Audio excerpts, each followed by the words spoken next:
I feel like a lot of them wanted to play D1 and they had their hearts set on playing D1. You were between ECNL and ECNL-R, or what was kind of your experience? I played ECNL till around 17. A lot of players think like because they play MLS Next or ECNL, they deserve to go and get a college offer. Right. How difficult is it to get recruited to go and play in college at ECNL? I knew I was good enough. I wasn't putting myself out there in front of eyes either. It definitely varies. So you have your MPL and then your ECNL, ECNL-R, MLS. When you're preparing for a showcase, what do you do to get ready, to get noticed? First, I look at my schedule. So I find my games. I'll start emailing coaches like, hey, are you going to be at the showcase? Is there anything you wish you knew about the recruiting process? Don't go to ID camps blindly. Me and my parents, we were obviously you want to shoot for the stars, but I think we didn't have enough realistic conversations. What happens if I'm shy and I'm scared of emailing a coach that they're going to not reply or they're not going to tell me they like me? I think a lot of coaches aren't going to reply. A lot of it is, what I get back is come to our ID camp. It's like kind of like spam.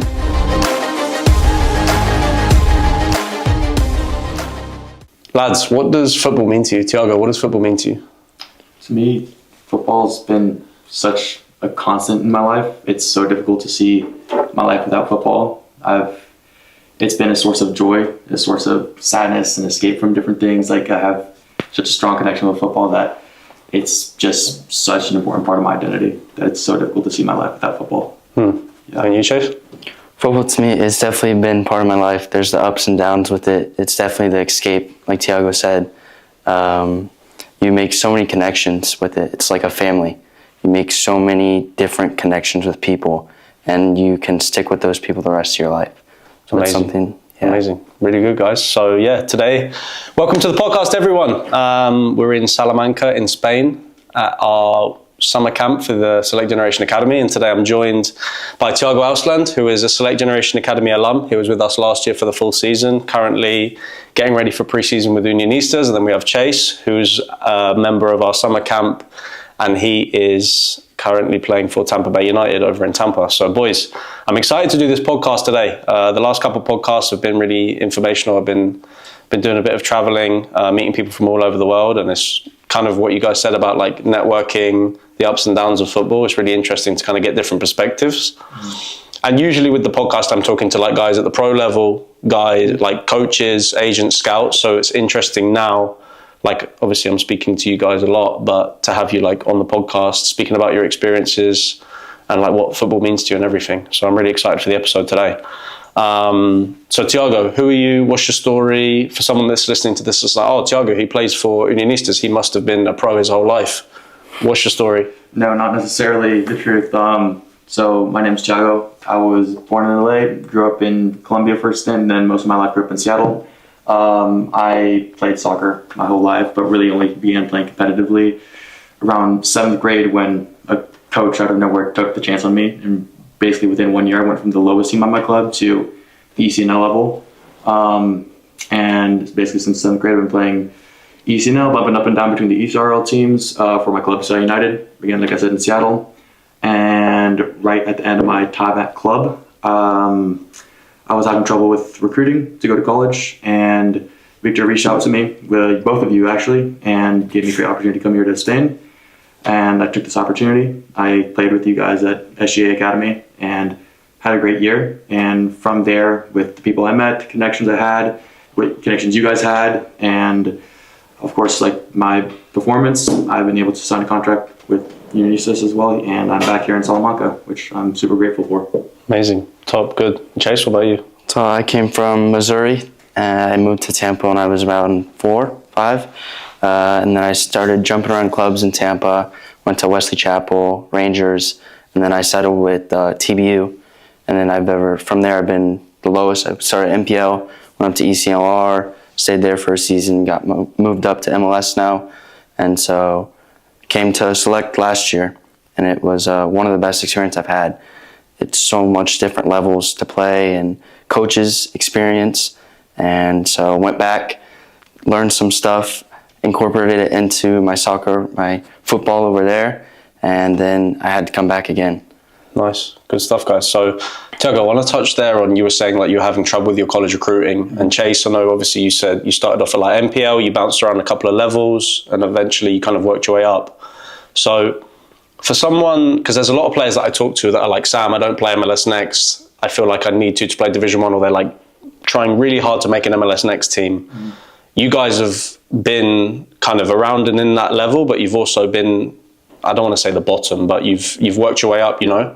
Yeah. So what do you think about like kind of labels on players? Like I play ECNL, I play MLS Next, I play MPL. Like from a player that's grown up in the youth system in the US, what is kind of like the youth soccer pyramid, or what do you see like differences between levels? Are there differences, or what do you kind of think? At least in my experience, between ECNL and MLS Next, it's such a level playing field. I think sometimes, I mean, at that level, you know, a team is going to stick to the players that they have, and you know, not everybody's going to get playing time, and it's a lot more rigid.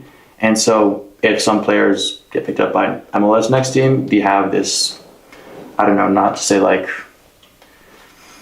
sense that like they deserve something. They deserve something, and they're going to stick to that team, obviously. Because you were between ECNL and ECNL-R, or what was kind of your experience? I played ECNL all the way up till around 17.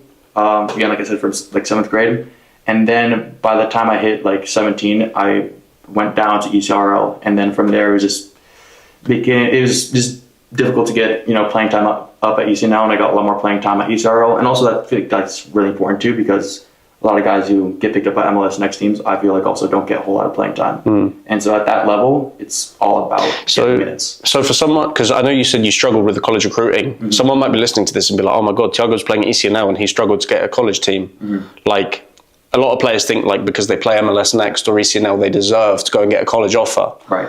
How difficult is it to get recruited to go and play in college at ECNL? Like why were you struggling? For me, exposure, I think. Like, I knew I was good enough, but I just wasn't getting, I felt like it was also on me. I wasn't putting myself out there in front of eyes either. I wasn't on top of my emails 100% as I should have. I didn't really know how, for example, ID camps sort of worked. And I didn't really, neither of my parents did. None of us really knew how the whole system worked and what we should be doing. And we didn't, you know. You weren't proactive with it. We weren't proactive with it. And then Chase, because you've been kind of bouncing around a few teams at Tampa, what's your experience been between, like, obviously you've played with guys that have played MLS Next, you've played with guys ECNL. What's kind of your perspective or idea about like levels in US youth soccer? I think it definitely varies. So you have your MPL and then your ECNL, ECNLR, MLS. It definitely varies from the levels. So the higher up we go in Tampa, it's faster play styles. So going from ECNL to MLS, it's just a little bit of, it's faster play. So I think it's not too much of a difference. I think it's more of a who you know kind of thing there, and more of a I have an ego and stuff like that. Interesting. Yeah. Because I find like a lot of the MLS Next players that I talk to, like they don't even want to play like Division 3. They just want to play Division 1. And I'm like, it's really difficult. Like you need to kind of be open-minded, you know. And I always say like, if you're going to a showcase or to a tournament and playing, and there's a line of coaches at your game, if there's Division 1 coaches there watching, okay, that's probably your level. But if you go to a showcase tournament and there's D3, D2, NAI, JUCO, that's probably an indicator of like who's interested in coming to watch your level. So for someone like you, Thiago, who you played ECNL and you also played high school, how was kind of like the coaching or the environment that you were in? Did you feel like the guys on your team wanted to be professional? Did you feel like the guys on your team wanted to play in college? They were just there because they wanted to have fun? Like, what was the environment like? I think almost all wanted to play in college. And obviously it's not a diss on any of them, but I feel like a lot of them wanted to play D1 and they had their hearts set on playing D1. And by the time we were hitting 18, you know, or 17 as well, gathering up all their college recruiting stuff, what I noticed too is a lot of the coaches that were on our sidelines were D3, D2 schools and maybe 1 or 2 D1 schools. I think out of the squad that I played with, if I'm not mistaken, only one ended up going D1, 2 ended up going D1. Yeah, interesting. And then for you, Chase, when you're going to like these showcases and these tournaments, like I feel like you're very proactive and switched on. That's kind of why I wanted to get you on here, because I know that you're kind of on top of reaching out to schools. You understand like how it works and how you need to send emails and go to camps and stuff. When you're preparing for a showcase, what do you do to get ready to get noticed? First, I look at my schedule. So I find my games and I'll start emailing coaches like, hey, are you going to be at the showcase? Hopefully they respond. I get the response from them. And if they're going to be at the showcase, I send them a link that automatically updates for the game times and stuff. And then they just come, watch me play. They'll either stay the whole game or stay half. And we'll either email after the game or we'll have a conversation after. And how did you learn that? Because a lot of players will listen to that and be like, wow, I didn't know I need to do that. Was that your parents? Was that you yourself being proactive? Like how did you kind of learn that you need to do that? Proactive from both my coach and my parents. They both helped me out. Mostly my coach, he helps get kids into college, so he always helps us if we need help. And for a player listening to this, because a lot of players, they get quite overwhelmed with that. It's like, I have finals, I have practice, I want to hang out with my friends, and I also need to send emails to colleges and go to these showcases and camps. It kind of feels like it was too much for me. How do you stay motivated? How do you find the energy to reach out to colleges, to be prepared, to kind of be proactive? Is it kind of you're used to it now, or do you get overwhelmed ever? You do get overwhelmed, but I think if you really want it, if you really want to play, you're going to do it. I think if you really want to go play that D1 school, you're going to email those coaches before you do other stuff. So I think it becomes more of not before it's like a task and then it gets programmed into your brain, you're just going to do it. What's been the hardest part for you, Chase, of trying to get college offers? Because you're a 2026. Yeah. So what's been the hardest part for you? Being young, I'm a late 07, so they always look for kids older to scout, and then they'll look to me. So that's definitely been a hard part. And how do you deal with that? You just got to keep working, show them that you're better than the kids they're taking. You're more motivated, dedicated. You're willing to take that spot over them. Nice, that's great advice. And then Thiago, for you, was there a moment in your college recruiting where you felt like you kind of, I don't want to say giving up, but was there moments where you felt like, am I good enough? Why is no one offering me? What do I need to do? Was there any like really low moments that you can remember? Oh, for sure. I definitely was getting into it late, and I was seeing all my teammates, my friends. My high school for high school, yeah, Lakeside's top, quite good, and a lot of those guys, people around me, were getting picked up here and there, like that. And I was coming in at late, and I was just like, man, am I really going to be able to find a school, and am I going to get good money, because we can't afford a full tuition. It got difficult, and so. But I mean, at the end of the day, I had to look into myself and be like, is this what I really want to do? And it was, and so I just kept at it, and I found you guys. Yeah. So we're obviously in Spain right now. Chase, I saw you at the Disney showcase. Feels like 10 years ago now. Yeah. That was ages ago. And then I remember speaking to your dad. And I remember watching you play, and I was like, oh, this is a good player. I like him. From when I first spoke to you coming abroad, because a lot of players will be like, wow, going to Spain, that's a big move. What made you say yes? Like, what kind of intrigued you about the opportunity? Definitely the experience. I mean, it's coming here and playing here. It was probably one of the best decisions I've ever made. The play style here is so much different from the U.S. It's more organized. The physicality here is really good. I mean, we played against the Unionistas team yesterday. I mean, you don't get that back in the U.S. So it's definitely a massive experience here. It's a big step, but it's so worth it. Yeah, and then for you, Thiago, obviously, I think I saw you at the San Diego Surf Cup, or Victor saw you. And then we obviously spoke to you, and then you came here at Christmas, right? That's right. And then you saw everything, and we hadn't even started yet then. No. So what made you think, I'm going to take this opportunity, this is legit, I want to do this? A lot like Chase, just the experience, who else from the States especially is able to travel to our country and be able to play the sport they love and experience all of what's being offered. Another really important part, though, for me, too, was money as well. And it was difficult to afford college, like I said. And so from at that point, I was thinking either, look, you take the year, either it's an amazing experience, you develop, you play well, and maybe come back and play college or see what happens. But from there, I was just like, I just need one more year, and this was what that gave me. So coming and playing in Spain for a full season, what was it like? It was rigorous, but also it was so much fun. I loved it. I'm so happy I came, and I have zero regrets. I remember telling my parents, maybe the first month I came here, I'll say the first 2 weeks I came here, I think I was like, yeah, this was 100% the right decision. I loved the lads. I loved meeting new people because, I mean, the city's awesome. There's so many people from everywhere. I loved just talking to people and getting to know them. And then, of course, the level, I was like, this is where I'm going to get better. And culturally, because I went to the US from England, and I was like, this is insane. Like, I was living in a really small town in North Carolina, middle of nowhere.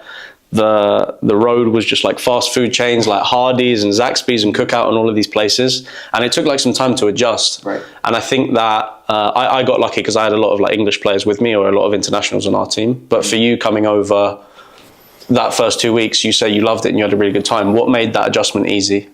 I think for sure, and I think I saw this in a couple of other guys too, was I spoke Spanish. And I think that was a big part about it. And I mean, I grew up in Colombia, like I said, for a while. And so being able to speak Spanish and interact with people that way was a big part. And I saw that some other guys who only spoke English struggled, and I was able to try to help them. But I think that was a big part that made my transition really easy. Yeah. And then for you, Chase, coming over for a couple of weeks, I think last year you were, what, 15, 16? Yeah. So how was your transition? And then, because you'd never been out of the US or you'd never been to Europe? That was the first time. So how was your transition? It was hard the first week or so. I wanted to go back to the States, and then kind of opened up and took the opportunity. Like, I'm 16, 15. I'm in Spain right now playing the sport I love. And it kind of just switched something in my head. And ever since there, it was just easy to switch over. So why was it difficult? Why did you want to go back home? Miss the friends, miss family at home. It's just much different. You're far from them. So it's just a new experience at such a young age. What was the biggest change that you found?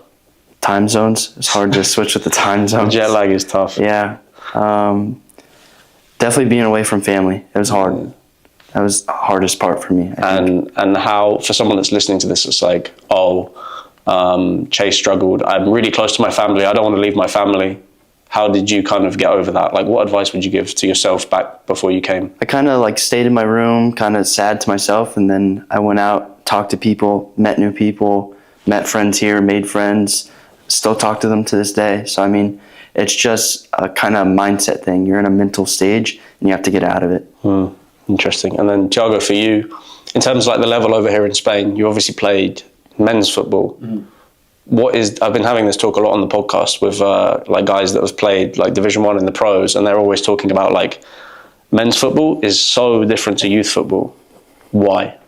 I think the first thing I really noticed was the speed of possession. I think typically when you see in youth football, like when people possess the ball, it's very nonchalant, it's very slow, like they hold it. But here when I came and played men's football, like switching the ball back and forth, in, out, here, there, where, just everywhere. And especially the physicality as well, like the way players went to 50-50s, like every ball they thought that's their ball. And so 50-50s and speed of play was such a next level. And how do you prepare for that? You just have to play. I mean, there's no other way to prepare for that than being in it. Was there any moment during the season where it was kind of like a wake-up call, like I really need to get better at my distribution, or I need to get better at coming and catching things, punching things? Was there like a specific game or moment where you kind of were like, I need to improve at this or do this? I think there were two. I think the most apparent one is when I began training with the first team for Unionistas, and when I went to that level, we were doing set piece training, and most of my time in like playing football, and also even here, most balls, like aerial balls, were fairly easy to claim. That was your bread and butter, yeah. My bread and butter. I could come out and claim any ball. But I think I came out playing my first like ball, and it just was like a wall just hit me. Like three just big guys, yeah. Boom, just ran me over. I was like, damn. So you went and trained with Unionistas first team from Select Generation Academy. So Unionistas are playing in the 3rd division. There's a lot. Are we good? Yeah, okay, perfect. No. So there's a lot of players getting paid a lot of money to play football. People will like struggle to understand the level of that, and they'll be like, oh yeah, they're a pro team. I'm sure they're just faster, stronger, they play quickly, and if I went into that environment, I could adapt. But how, in simple terms, would you explain the difference from like how would you in simple terms explain like how they train, how they play? What does it take to go and play for Unionistas?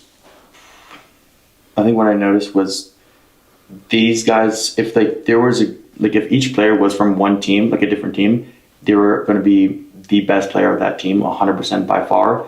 And it's like each player had it's not like they had an ego, but they had a different way that they carried themselves on and off the pitch. And it was just intimidating. They were just intimidating. And I went in, I'm not gonna lie, I was nervous for like a whole week and a half, but you have to just be confident in yourself and, tell yourself there's a reason why I'm here, and just train and play and learn and listen. I think the biggest thing is just trying to be coachable and just learn. And so Why? because I feel like a lot of players, like, they're not coachable. And for me, I think that's what sort of set me apart a little bit, is like I will listen. It's like I will always try to learn as much as I can and implement that, because I implement that into my game. I want to touch on this because I think I've spoke about this before, but like the reason why I think I was quite successful playing was because I was coachable. Coaches coaches have their way of playing, right? Like they play a 4-4-2 or a 4-3-3, and they want players for their specific role in their system. So if you get recruited to go to a school or a team, you're getting recruited because they think you're a good player, and then the coach is going to try and mold you into his formation or his style. So you need to be adaptable and flexible. If the coach needs a striker to score goals but also come back on defense, and then you're not willing to do that, you're not going to play. If you're the best 1v1 winger, you beat everyone, you cut in, score goals, but the coach needs you to like run back on defense, he's not going to play you because he needs that from his winger. There might be someone that's not technically as good as you, but he does the role in the system. So like being coachable is, I think, so important. And for you, Chase, like playing between going between your teams at Tampa, have you noticed have you noticed, like, let's say you're in and out of the team, does the coach give you a lot of feedback, or like? I definitely noticed the higher level we go up, the more players are wanting it, the more they're coachable, and the more the coach will give us feedback. So what does coachable mean to you? Like if someone was saying, Chase, what is being coachable? Who is a coachable player? Someone being able to listen, someone being able to take feedback, someone being able to take, let's say you do something wrong, being able to take that feedback and changing it, not keeping your head down, so that way you're growing as a player and as a person. Have you ever had a season or a moment where you felt like you weren't coachable? Yeah, I mean, there's always that one, I guess. You think you're right. Yeah. And how did you, because I feel like you're pretty mature for your age. Is there like a time where the coach has kind of told you, like, Chase, you need to do this, and you kind of been like arguing with him, or you always felt like you kind of listened, or? Most of the time I'll listen. I mean, a lot of the time I'll listen. There's always that one time I think that I would be right, but not always am I right. There's always different views on things, so the coach may have a different view than I do, and he may be right. I think that's where you need to be coachable, and you need to be able to adapt to what he's saying. And for you, Chase, let's say that you're not playing or you get dropped. Yeah. How do you stay like mentally strong, hungry? Because there's a lot of players in training that will get dropped and they'll be like, this coach is an idiot, like I'm not going to play for him, or I'm going to be useless in training. For me, it's always, I want to prove them wrong. They drop me. That gives me motivation personally to be like, I'm better than that, and I know I can be on a better team. So. Good. And Thiago, for you, similar mindset, or? 100%. 100%. I'm super competitive, and if somebody thinks I can't do something, I want to prove them wrong. Because going into that Unionistas locker room, and you said you're intimidated, would you have changed anything about the way you went into that, or what advice would you have given to yourself before going into that environment? Man, I don't know. I think there really was no other way I feel like I could have prepared to do that besides just going in with just an open mindset and just be ready to learn and be ready to experience that level. I think, you just have to come in with an open mind and be like, this is another level, and you're going to have to learn, and you're going to have to suffer, probably. But you have to know, like, on the other side, you're going to come out a much better player. Do you think that your mindset has been the same before you came to Spain and after you came to Spain? Like, have you grown a lot, your mindset, in the last year, or you think you were always like that? I think, to be honest, I think I was always like that. Yeah. I think especially as a way how my parents raised me, for sure. It's just to be hungry, be determined, be resilient. And then going back to like you playing ECNL or in high school, is there anything you wish you knew about the recruiting process when you were 15, 16? I wish about the recruiting process. Don't go to ID camps blindly. I think I went to a couple of ID camps. What does that mean? I think me and my parents, we were very, I mean, obviously you want to shoot for the stars, but I think we didn't have enough realistic conversations with, I think, my coaches or people who were going to be honest with me. And I think we wasted money on going to unrealistic ID camps where nobody really is looking at me and I'm not actually going to get eyes on me, instead of training and trying to develop and get better and have more realistic expectations with people who are going to be honest with me. So how do I have a conversation with someone realistic? Who do I go to? I have I'm playing MLS or ECNL or whoever. I have my club coach and that's it. Who do I go to ask, do you really think I can play D1? Club coach. I mean, or anybody who's a mentor to you. Because, I mean, you have to find somebody. I think it's super important to find somebody who's going to be honest with you. I think that's the person who's going to really push you. And if you want to really develop and get better and find the next level, you need to have people who are honest with you and around you, because nobody's going to be your biggest supporter than people who are going to be honest with you. Couldn't agree more. What about you, Chase? What do you think? 100% agree. I think you need to find someone that's going to be completely honest with you. Like you see all this talent, so I know you can be honest with me. You can tell me if I'm at that level yet or if I'm not. And what do you think about, I know obviously you started pretty early and you're pretty switched on, but is there anything you've kind of realized or found out about the recruiting process that you didn't know when you first started? It's much harder than what you think it is. Emailing coaches, and you want to be perfect. Like for me, it's a mental, like I want to be perfect towards them, but you need to be yourself. They're going to recruit someone that, like, I look for colleges that have, it's more of like a family. There's a family where there's other coaches that just want to win. So for me, it's like you look at certain things. Yeah, interesting. And then, Thiago, what have you noticed in Spain? Like, what do coaches value? Like, you've obviously got signed to a new team. What do you think coaches value in players here? Because back in the US, obviously, it's a lot of like physical and you need to win games. And here it's a bit more technical, a bit more tactical. What do you think coaches here value in players? I think, from my experience, what coaches have valued in me is composure and intelligence. I think especially ability to play with ball at the feet, especially as a goalkeeper, and having social emotional intelligence as well, especially as a leader. I think that's valued a lot here, and having the intelligence to communicate with your back line, make sure everybody's playing together, tight, positive, tell people where people are at. I think just having that composure and presence, especially in the goal, especially as a goalkeeper, just having a presence, because you want your team to feel comfortable with what's behind them, because you see the whole field. I see the whole field, and they're looking at that way, and they need to know that they're okay behind themselves. So, and Chase, what do you think about coaches that you talk to when they're like, Chase, we're not going to offer you because this, or Chase, we're interested in you because of this part of your game? What do you think that NCAA or coaches in general, what do you think they look for? I think they look for a player not only on the field but off the field. How you carry yourself is a really big thing. A coach isn't going to want someone that's on the field and is yelling at everyone because they make mistakes. I mean, so it's how you present yourself. It's interesting. Yeah, I couldn't agree more. I think that's the thing I always say to players. Like, if you're shouting at the referee, if you're yelling at your coach for a sub, like, there's no chance that we're gonna reach out to you because you're a dickhead. You know, like we're good players. And then, last question, boys. How important is having a good highlight video? Go on, Chase. That's very important. You always want, a coach is going to always ask for your highlight film. They're going to ask for game footage. So I think that's one of the first few impressions on that coach. How would you explain? So, like, you're doing the recruiting process now and you're trying to reach out to coaches. For someone that's like, where do I start? What should I be doing? Talk us through like a step 1, 2, 3, 4, like how you go from having no idea to reaching out to coaches. Like, what do you need to do? Like, what is reaching out to coaches? What does it mean? I think first step, you have to know where you want to go. So you want to find the school. You want a big population, small population, how many people you want in your class. So you want to see the type of colleges that is a good fit for you.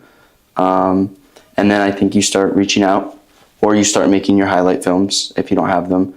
Reaching out, let the coaches and staff know who you are as a person and as a player.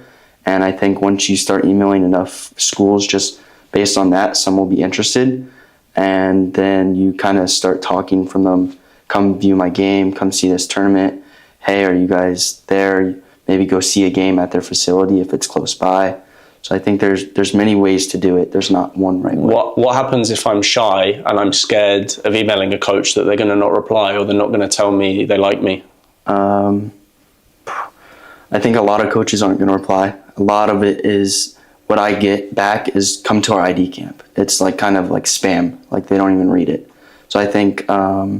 But you're smart enough to know that that's spam. A lot of players will be like, "Oh, amazing! I just got invited to Wake Forest or Clemson ID camp." Yeah. So, but how do you figure that out? Is that just because you're smart or because you've had enough of it? Or? I think both. I think you can kind of read in between the lines. Like if they actually read your email, you'll get a response. Like if you send something personal out to them, like, hey, I just had surgery, and then you just get a email back saying, come to our ID camp. I mean, they didn't even read your email. So I think you got to read between the lines in some of them. And then for you, Tiago, for someone that's like, oh, Tiago's going and playing for Unionistas, like he went over to Europe and play.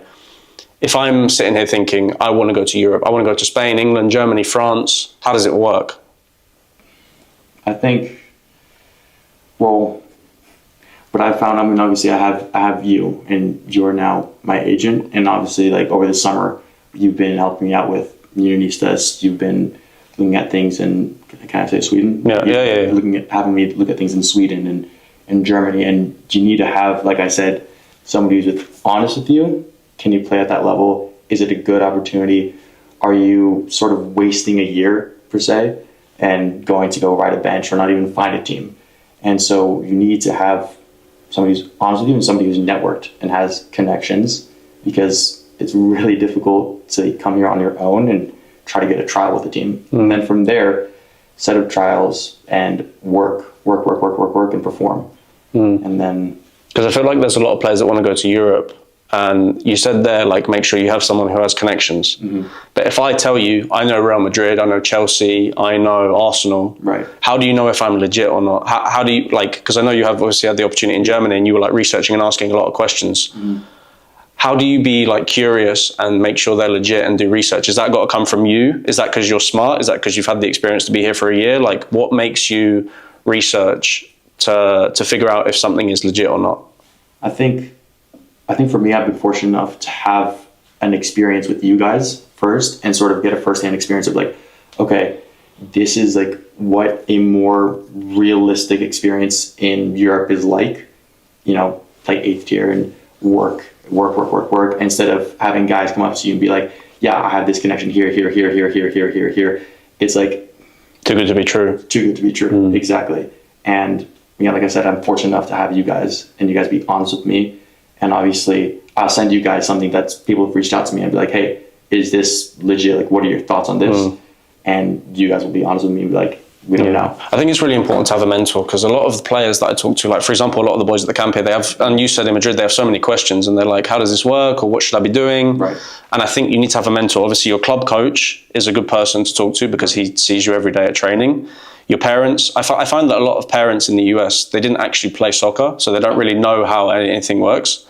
So like you have your parent obviously there for like mental support and to like be your dad or your mum, but then you have your coach, but then maybe you need like a third figure, like a mentor, maybe someone who's played in college, maybe someone a few years older than you. Right. I think having a mentor is really, really important. Yeah. I think that's important. But guys, all right, let's flip it around now. You got any questions for me? Anything you want to know? One thing is, what do you wish players asked you more or reached out to you more about? Oh, that's a good question. I think that I wish players, what do I wish players ask me more? More like specific questions, because a lot of players, they ask general questions like, can I play D1 or how do I get college offers? And if you're asking me that question, you haven't really done any research yourself, right? Because players that ask me questions like, oh, Sam, I'm forming this email, like what should my subject line be? Or here's my highlight video, what do you think? How can I make my highlight video better? Is a much better question that I can actually answer specifically to you than how do I get college offers? Because then it's like a whole thing. Should we be aiming for this school? Where do you want to go? So I think I wish that players asked me more a specific question about a specific part of the process rather than generally speaking, how do I get college offer? Because if you don't know how to get a college offer, you haven't done any research at all. Yeah. That's the question that I would rather get. You have one? Yeah, of course. So as Select Generation grows, obviously you guys are opening up a team in Bournemouth, and you're having multiple camps and all this stuff. How do you guys sort of keep quality control over your personal connection with each player that you interact with and work with? Yeah, that's a good question. I think that my phone is consistently blowing up with emails and texts, so I think that it's difficult because we have a big responsibility for each player to make sure that they get to where they need to get. Some players are not good enough, some players are good enough and they need some support. So I think that to make sure that everyone kind of has equal attention, I think that we need to grow, but grow in a good way and not kind of be greedy, because we could have 60, 70, 80 players here this week, but we decided not to. And we have players all the time. Can I come join your team in Spain? Can I come join your team in England? And we have to say no to a lot of players, right? So I think that having the right people too is really important. Like, for example, I came to Spain, twice last year? And I think everyone had good equal attention from all the members of staff. So like, I would rather have a member of staff in each area and maybe an extra staff than kind of have one less staff and myself take more responsibility, because for us, I think we've worked really hard, and obviously Vic's done a really good job of bringing in the right people at the right time for the right role and managing a team, because as much as we're building a team on the field to win games, we're also building a staff off the field where we can kind of like control it and be from the outside looking and kind of helping. So to answer your question, I think it's bringing in the right people as a staff, as part of our agency and part of our team, to make sure that players feel like they're wanted, feel like they have the resources to develop and get better. But it's difficult. That's a challenge that we have, and we're figuring it out as we go. But yeah, I think bringing in the right people to make sure that the players feel wanted and they have everything they need. So you see all these different levels. You see MLS, you see ECLR, ECNL. What makes a player stand out to you? What tells you that they're good enough to come to Spain with the different levels? I think that it might sound a bit like obvious, but if you're a striker and you can't score a goal, then is not really an interesting player.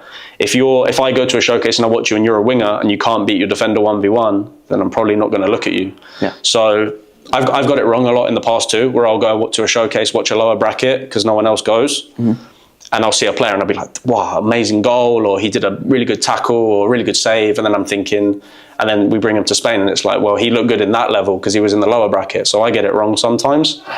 But I think generally speaking, it's the attitude. We want players that have good body language, that are confident, good in tight spaces. Obviously at showcases, we're watching players in a match environment. So we want them good in tight spaces, taking risks. I like players in showcases that take risks, especially in the forward positions. Centre-back, breaking line. I mean, each position has specific things that we'll look for, but generally speaking, it's body language, attitude. But at the end of the day, like if you're a centre-back and your team loses 3-0, if you're a striker and you can't score a goal, like each position needs to have something specific. But you need to be technically good and you need to have good body language. So I know in college, your freshman year, you got named to like team captain. Yeah. How do you have that leadership role, especially with players who on that team might be older and have more experience? Yeah, that's a good question. You did your research on me, Tiago. Good lad. I think that I've always been quite loud. So like, I think my freshman year, I was kind of a bit erratic. Like I would be shouting, but it wouldn't really have any meaning. Like I would be shouting, screaming, but it wasn't really encouraging. It was more kind of like annoying, you know? And I had to kind of like develop that. And I spoke to my coach a lot about that and my teammates. I think if I was more, you have different types of captains. You had like lead by example captain, which is like yourself. And then you have the captains that just don't stop talking. And I was never really the lead by example captain. I was more of the shouting, screaming, organizing. I've always been quite good at organizing. And I just think I've always been like that. Like when I was growing up in England, very loud, everyone's talking to everyone. And then kind of as I came to the US, I matured a lot on and off the pitch. And I think that helped in my game of football too. I think, I've just always been good at organising and speaking and communicating. So I think it was just something that I don't want to say born with, but something that I kind of developed. You know? Yeah. Have you ever thought like a player was good enough, and then, well, I guess you answered that. Have you ever like changed your mind about a player? Yeah, a lot.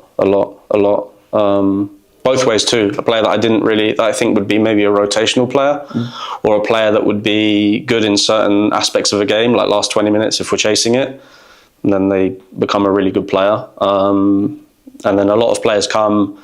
I remember, like, at the winter camp, there was a lad who was like, we went out for dinner one night and he was bragging about like talking to all these girls and trying to invite girls to the residence, and I was like, he was a decent player, but that completely changes your perspective of him, you know.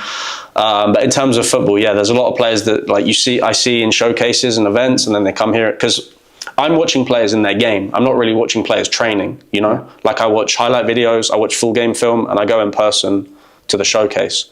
So I don't really know what anyone's like in training. So then they come to training and we're doing small-sided tactical and they struggle. And that kind of changes your perspective. So that's kind of why the camp is a good way to look at players in different aspects. Obviously we have games, but most of it is like short, sharp in spaces. But yeah, there's a lot of times when like we see a player and we think like, okay, he's going to be a good player. He could be maybe good for the last 20 minutes of a game if we're chasing, or maybe he's someone that can come on and affect the game. Or maybe he's someone that, like, for example, a coach here really wants a 6 that's going to sit. And then he because also like we're recruiting sometimes like 6-7 months before the season. So the guys, we tell them like, you need to come in fit, and we give them like some tactical stuff to work on, and they come in and they blow it away. But there's also the flip of that, like people get comfortable. Oh, I'm going to go and play in Spain next year, so I'm going to take my foot off the gas now. Yeah. I've made it, I'm a pro. They come in unfit and they struggle. So it goes both ways. Watching, experiencing, and playing soccer in Spain, England, and the States, do you notice, or what do you think are the biggest differences between the two countries? I think in England it's a lot more like physical, direct. Like, obviously in the Premier, you watch Premier League and it's Man City and it's Chelsea and Arsenal playing all this lovely football. But if you watch the Championship, it's a grind. Like, it's 4-4-2. It's direct. It's very loud, smashing tackles. In Spain, it's very technical, very tight. Like, you'll recycle the ball 100 times to try and find some space. Even I've been watching a lot of videos in the Club World Cup. Like, you see the Brazilian teams, they like pick a side of the field and they'll like force the ball and try and get an overload to then get it to the other side. But in Europe, it's like you swing it, try and find space.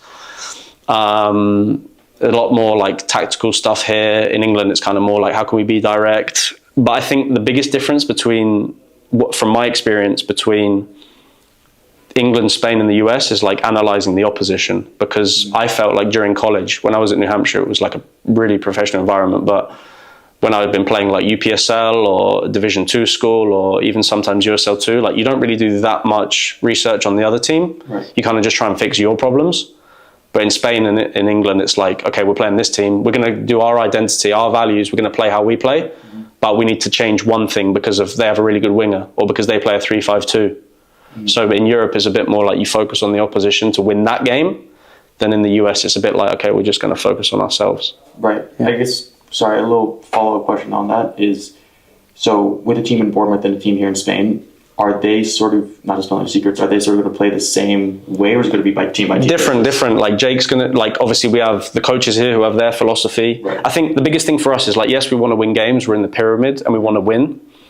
But I think this year, like the first half of the season, we struggled because we didn't really have a methodology, or we didn't really have a way of playing. It was kind of like, try get to 60, 70 minutes. If we're losing, go for it. If we're winning, sit in. Whereas now, this next season, the second half of the season was more like, guys, this is how we're trying to play. This is what we need to do. It was more of a methodology, you know? So I think, but if this team tried to play in England, it wouldn't work the same, because the opposition is different. If the England team tried to come and just play route one, they would get exposed in transition. So it's the same in terms of, we're trying to develop players, play out from the back, take risks, but you need to be wary of the environment that you're in, you know? So I don't know if that answers your question, but the two coaches have different philosophies. We have like the select generation methodology that we're trying to work on, trying to develop players in certain situations, but also we want to win games. So that's a challenge for us as a club, you know? What frustrates you in a player, or like the game on or off the field? What frustrates you the most? I think for the players that we're working with, a big frustration is that, like you said, they don't realize how hard it is. And they kind of, I feel like players give up really easily. I feel like a lot of mentally weak. And that's kind of what makes it between players that don't make it and players that do make it is they're mentally weak. Like, bad shit happens to everyone. Yeah. Like, you get injured or you get sent off or your coach drops you. Like, that happens to everyone, not just you, not just me. But it's like, how do you react from that and your mindset? And the more I kind of talk to more people and they're involved, it's like, everyone has bad days. Everyone has moments. Everyone has really good moments too. But you need to be humble in the top moments and you need to be motivated in the low moments. And it's your mindset, I think, really, because there's a lot of technical players out there. There's always going to be someone better than you, but there might not be someone with a better mindset than you that gives up in those moments. So I think that's what really frustrates me about players, is like they're kind of mentally weak. And then on the field, like not treating practice like a game, like kind of treating practice like, oh, we're just doing a tactical session today, so I don't really want to get injured today, or I don't want to go in for this, or set pieces, I'm small, so I'm not important in set pieces. Like, maybe you're the most important person in the transition, maybe you're on the back post. So like not really taking training seriously and being invested. But yeah, I would say mostly it's just mindset. Players give up or they're lazy, especially in the college process. Like, oh, I don't want to send an email today, I'm tired. Or like, everyone's tired. Everyone has training, everyone has homework, everyone has everything. But what makes you different to the next person, you know? Yeah. So I think players lazy in their mindset on and off the field. I don't think I have any more questions. Any more? I had one more. Go on, Chase, last one. How important do you think it is for players to watch their own film or start critiquing their own play style? Yeah, I think it's the number one thing. I think that I would say the most important thing for a footballer to get to the next level off the pitch is film and sleep and nutrition, because that's something that I really neglected when I was younger. I would watch the film back, but I would watch the film back to get the best clips to make a highlight video so I could use it to transfer. But I wouldn't really critique it that much. And then also like sleep and diet and nutrition. Like in college, I went out a lot. I didn't really focus on my sleep. I never went to the gym unless it was a team lift. So that's something that I really neglected. And now looking back, I realize how important it is, especially like, for example, if you're trying to play Division 1 and you're looking at all the players are like juniors, seniors. Why? Because they're bigger, because they're older, because they're more physical. In the pro game, you went to Unionistas, you see like the shape that those guys are in. They're beasts, they're animals. Yeah. So I think, and that's also something that you can control. You can control when you go to bed. You can control what you eat. You can control like how much video you do. You can't really control if you have a good game or a bad game, right? Like if a ref makes a bad decision, if the coach subs you, but you can control off the pitch. But to answer your question, Chase, video, I think that's what sets a lot of players apart, because when you watch yourself back, you realize what you did wrong or how to get better. Or you might, on the pitch, maybe you're checking your shoulder and you see there's a lot of space behind you, but you don't see like what run that person made, or, oh, my friend on the left wing, he's always open, you know? So I think watching video is kind of what's going to set you apart. But yeah, I would say like watching video for sure. And then, and also like, let's say you're playing two games. How do I explain this? So let's say you play a team home and away, and you're playing that team that you already played next week, and you can watch like, okay, this is what I did versus the left back next time, and this is what his weaknesses was that game, so I can like kind of pinpoint it and go over him, you know? Yeah. And so I think film is really important. But yeah, I would say film, sleep, diet, and nutrition is really, really important. That's what you can control. Yeah.